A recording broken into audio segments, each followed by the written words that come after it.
Assalamualaikum warahmatullahi wabarakatuh. Halo teman-teman semua, kembali lagi bersama aku.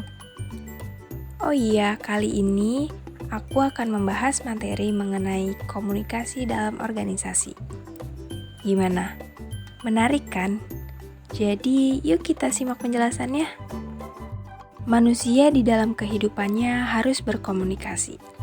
Artinya, memerlukan orang lain dan membutuhkan kelompok atau masyarakat untuk berkomunikasi. Apa kalian tahu apa itu komunikasi? Menurut James A.F. Stoner, pengertian komunikasi adalah suatu proses pada seseorang yang berusaha untuk memberikan pengertian dan informasi dengan cara menyampaikan pesan kepada orang lain. Komunikasi merupakan elemen penting dalam organisasi. Karena tanpa adanya komunikasi, segala sesuatunya pasti tidak akan berjalan dengan baik. Kemungkinan besar akan terjadinya miskomunikasi dengan rekan kerja atau atasan, yang dampaknya cukup besar bagi individu maupun organisasi. Karena dengan komunikasi akan dapat dijadikan pedoman dalam menentukan apakah kerjasama dapat dilanjutkan atau tidak dapat dilanjutkan. Komponen-komponen yang harus ada dalam komunikasi adalah komunikator, komunikan, pesan, media, dan umpan balik. Dalam proses komunikasi akan ditemukan berbagai elemen-elemen. Elemen inilah yang membuat komunikasi berjalan secara efektif dan efisien. Menurut Jatmiko tahun 2002, elemen-elemen yang dibutuhkan dalam suatu proses komunikasi dapat digambarkan sebagai berikut. Untuk gambar orang yang di sebelah kiri, yaitu sebagai pengirim atau sender, yang memulai komunikasi. Dalam suatu organisasi, pengirim adalah yang mengkomunikasikan kepada satu atau lebih orang lain. Untuk selanjutnya yaitu pengkodean atau encoding. Adalah pengirim pengkodean informasi yang akan disampaikan dengan cara menerjemahkan ke dalam serangkaian simbol atau isyarat. Lalu ada pesan atau message, adalah bentuk fisik yang digunakan oleh pengirim untuk mengkodekan informasi. Pesan dapat berupa segala bentuk yang dapat dirasakan atau diterima oleh satu atau lebih indera penerima. Lalu ada saluran atau channel atau kanal.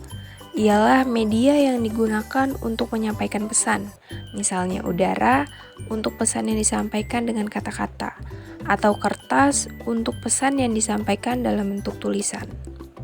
Selanjutnya ada penafsiran kode atau decoding. Adalah proses di mana penerima menafsirkan pesan dan menerjemahkannya menjadi informasi yang berarti baginya. Untuk gambar orang di sebelah kanan, yaitu sebagai penerima atau receiver, adalah orang yang menafsirkan pesan dari pengirim. Lalu ada gangguan atau noise, adalah semua faktor yang mengganggu, membingungkan, atau mengacaukan proses komunikasi. Lalu ada umpan balik atau feedback, yaitu kebalikan dari proses komunikasi yang menyatakan reaksi terhadap komunikasi dari pengirim. Lalu, apa yang dimaksud komunikasi organisasi?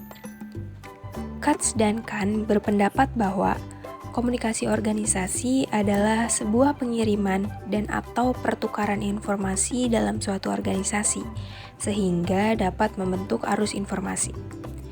Adanya komunikasi organisasi dapat memunculkan jaringan informasi dalam organisasi tersebut. Menurut Muhammad tahun 1989, ada 6 peranan jaringan komunikasi, yaitu diantaranya yang pertama opinion leader, adalah pimpinan informal dalam organisasi. Yang kedua ada gatekeepers, adalah individu yang mengontrol arus informasi di antara anggota organisasi. Selanjutnya ada cosmopolitis, yaitu individu yang menghubungkan organisasi dengan lingkungannya.